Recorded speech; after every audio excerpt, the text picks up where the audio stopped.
ಆಮೇಲೆ ಇದು ಚಾಮರಾಜನಗರ ಎನ್ಕೌಂಟರ್ ವಿಚಾರಕ್ಕೆ ಸಂಬಂಧಪಟ್ಟಂತೆ ಸರ್, ಈಗ ಮೃತರ ಕುಟುಂಬಗಳಿಗೆ ತಮಿಳುನಾಡು ನಿಯೋಗ ಬಂದು ಅವ್ರಿಗೆ ಸಾಂತ್ವನ ಹೇಳ್ತಾರೆ, 1 ಕೋಟಿ ಪರಿಹಾರ ಕೊಡಿ ಅಂತ ಕೇಳ್ತಿದ್ದಾರೆ ಸರ್. ತಮಿಳ್ನಾಡಿನವ್ರನ್ನೇ ಕೊಡೀನಿ ನಮ್ಮ ರಾಜ್ಯದಲ್ಲಿ ಏನು ಸಂಪ್ರದಾಯ ನಡ್ಕೊಂಬಂದಿದೆ ಅದು ಕೊಟ್ಟರೆ ವಿಶೇಷವಾಗಿ ಕೊಡೋದಾದ್ರೆ ತಮಿಳ್ನಾಡಿನವ್ರು ಕೊಡೀನಿ, ನಾವು ಬೇಡ ಅನ್ನಲ್ಲ. ನಾವು ಈ ರಾಜ್ಯ ನಡೆಸುವಾಗ ಇಂಥವು ಬೇಕಾದಷ್ಟು ಘಟನೆಗಳು ಆಕಸ್ಮಿಕವಾಗಿ ಆಗ್ತವೆ. ಅದೇನು ಬೇಕು ಅಂತ ಮಾಡಿದ್ದಾರೆ ಅವತ್ತು. ಅಲ್ಲಿ ನಡೆದಂಥ ಘಟನೆ ಇವರು ತಪ್ಪು ಅವರು ತಪ್ಪು ನ್ಯಾಯಾಂಗ ತನಿಖೆ ಮಾಡ್ತೀವಿ ಅಂತ ಹೇಳಿದ್ವಲ್ಲ, ಅಲ್ಲಿ ಗೊತ್ತಾಗುತ್ತೆ. ನಮ್ಮ ರಾಜ್ಯದ ವಿಚಾರಕ್ಕೆ ಹಸ್ತಕ್ಷೇಪ ಮಾಡಬೇಡಿ ಅಂತ ಡಿ.ಕೆ. ಅವರು ವಾರ್ನ್ ಮಾಡಿದ್ದಾರೆ. ಹೌದು, ಹಸ್ತಕ್ಷೇಪ ಮಾಡಬೇಡಿ, ಕರೆಕ್ಟ್. ಅವರು ಅದೇ ಯಾಕೆ ಪಕ್ಕದ ಬಾರ್ಡ್ರ್ ಅಂತ ಹೇಳ್ಬಿಟ್ಟು ಬಂದು ನಮ್ಮ ರಾಜ್ಯದ ವ್ಯವಸ್ಥೆಗೆ ಅವರೇ ಯಾಕೆ ಬಾಯಿ ಹಾಕ್ಬೇಕು?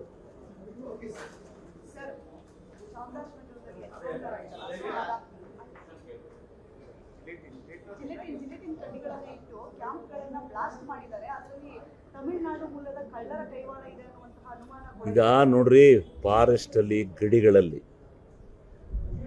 ನಡೀತಾ ಇರುತ್ತೆ ಇವೆಲ್ಲ ತನಿಖೆಯಿಂದ ಹೊರಗೆ ಬರ್ತವೆ. ನ್ಯಾಯಾಂಗ ತನಿಖೆ ಕೊಟ್ಟಿದೆ, ಅದಕ್ಕೋಸ್ಕರ ನ್ಯಾಯಾಂಗ ತನಿಖೆ ಆಗಲಿ, ಎಲ್ಲ ಸಮರ್ಪಕವಾಗಿ ಹೊರಗೆ ಬರಲಿ. ಇಂಥವೆಲ್ಲನೂ ಮಟ್ಟ ಹಾಕಬೇಕಾಗತ್ತೆ.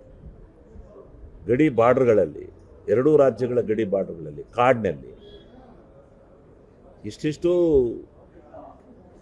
ಅವ್ಯವಹಾರಗಳು ನಡೀತವೆ. ಅದು ಯಾಕಾಯಿತು, ಏನಕ್ಕಾಯಿತು, ಯಾತಕ್ಕೆ ಸೂಟೌಟ್ ಆಯಿತು, ಎಲ್ಲ ತನಿಖೆಯಿಂದ ಹೊರಗೆ ಬಂದ ಮೇಲೆ ಪ್ರತಿಕ್ರಿಯಿಸ.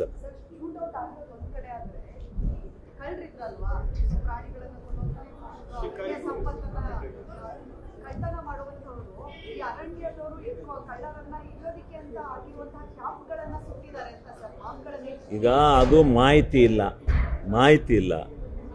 ಮಾಹಿತಿ ಬಂದ ಮೇಲೆ ನೋಡೋಣ. ಆಮೇಲೆ ಇದು ಚಾಮರಾಜನಗರ ಎನ್ಕೌಂಟರ್ ವಿಚಾರಕ್ಕೆ ಸಂಬಂಧಪಟ್ಟಂತೆ ಸರ್, ಈಗ ಮೃತರ ಕುಟುಂಬಗಳಿಗೆ ತಮಿಳುನಾಡು ನಿಯೋಗ ಬಂದು ಅವ್ರಿಗೆ ಸಾಂತ್ವನ ಹೇಳ್ತಾರೆ, 1 ಕೋಟಿ ಪರಿಹಾರ ಕೊಡಿ ಅಂತ ಕೇಳ್ತಿದ್ದಾರೆ ಸರ್. ತಮಿಳ್ನಾಡಿನವ್ರನ್ನೇ ಕೊಡೀನಿ ನಮ್ಮ ರಾಜ್ಯದಲ್ಲಿ ಏನು ಸಂಪ್ರದಾಯ ನಡ್ಕೊಂಬಂದಿದೆ ಅದು ಕೊಟ್ಟರೆ ವಿಶೇಷವಾಗಿ ಕೊಡೋದಾದ್ರೆ ತಮಿಳ್ನಾಡಿನವ್ರು ಕೊಡೀನಿ, ನಾವು ಬೇಡ ಅನ್ನಲ್ಲ. ನಾವು ಈ ರಾಜ್ಯ ನಡೆಸುವಾಗ ಇಂಥವು ಬೇಕಾದಷ್ಟು ಘಟನೆಗಳು ಆಕಸ್ಮಿಕವಾಗಿ ಆಗ್ತವೆ. ಅದೇನು ಬೇಕು ಅಂತ ಮಾಡಿದ್ದಾರೆ ಅವತ್ತು. ಅಲ್ಲಿ ನಡೆದಂಥ ಘಟನೆ ಇವರು ತಪ್ಪು ಅವರು ತಪ್ಪು ನ್ಯಾಯಾಂಗ ತನಿಖೆ ಮಾಡ್ತೀವಿ ಅಂತ ಹೇಳಿದ್ವಲ್ಲ, ಅಲ್ಲಿ ಗೊತ್ತಾಗುತ್ತೆ.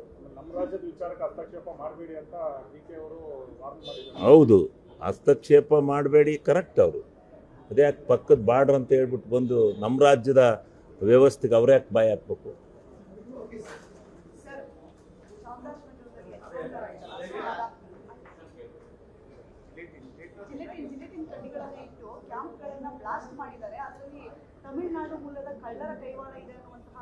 ಈಗ ನೋಡ್ರಿ, ಫಾರೆಸ್ಟಲ್ಲಿ ಗಡಿಗಳಲ್ಲಿ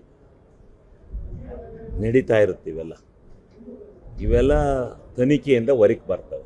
ನ್ಯಾಯಾಂಗ ತನಿಖೆ ಕೊಟ್ಟಿದೆ, ಅದಕ್ಕೋಸ್ಕರ ನ್ಯಾಯಾಂಗ ತನಿಖೆ ಆಗಲಿ, ಎಲ್ಲ ಸಮರ್ಪಕವಾಗಿ ಹೊರಗೆ ಬರಲಿ. ಇಂಥವೆಲ್ಲನೂ ಮಟ್ಟ ಹಾಕಬೇಕಾಗತ್ತೆ.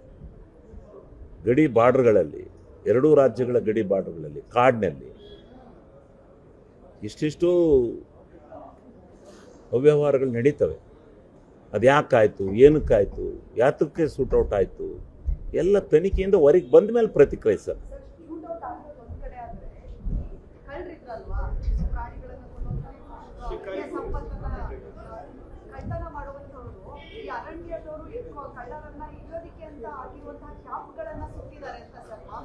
ಈಗ ಅದು ಮಾಹಿತಿ ಇಲ್ಲ, ಮಾಹಿತಿ ಬಂದ ಮೇಲೆ ನೋಡೋಣ.